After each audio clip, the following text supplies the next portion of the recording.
النهاردة هنعمل أحلى شوربة جمبري على الإطلاق. هتكون مركزة معانا بخطوات سهلة جدا وكمان سريعة، ويلا بينا نبدأ ونشوف هنعملها إزاي.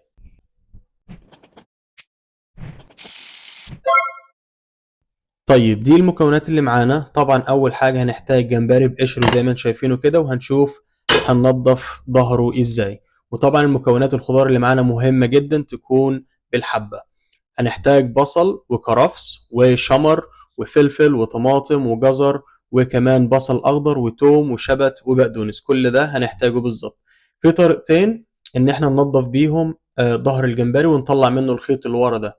ممكن نفتحه فتحة صغيرة بالسكينة وبعد كده نشيله بايدينا، هيطلع معانا سهل. ودي كمان طريقة سهلة، مش تحتاج تفتح الجمبري خالص زي ما انتم شايفين في التوث بيك كده، وهنطلعه زي ما انتم شايفين سهل جدا. حلة على النار فيها شوية زيت أو حتى زيت زيتون، وهننزل بالخضار بتاعتنا ورا بعض.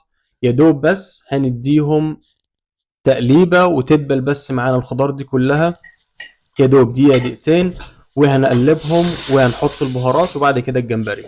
البهارات اللي هتكون معانا هنحط ملح وفلفل وكمون وكزبرة وشوية من توابل السمك إذا وجدت.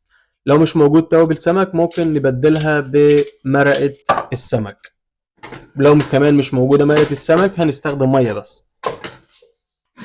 بعد ما سيبنا الخضار بتاعتنا دقيقة أو دقيقتين زي ما قلنا إن هي تدبل، هننزل عليهم بالجمبري بتاعنا وهنديله تقليبة أو اتنين ونغطي عليه نسيبه بس ياخد لون. وبعد كده هننزل بالطماطو بيست أو صلصة الطماطم، وبرضه هنديهم تقليبة وهننزل عليهم بالمية السخنة. مش هنكتر مية كتير لأن احنا عايزين الشوربة تكون مركزة.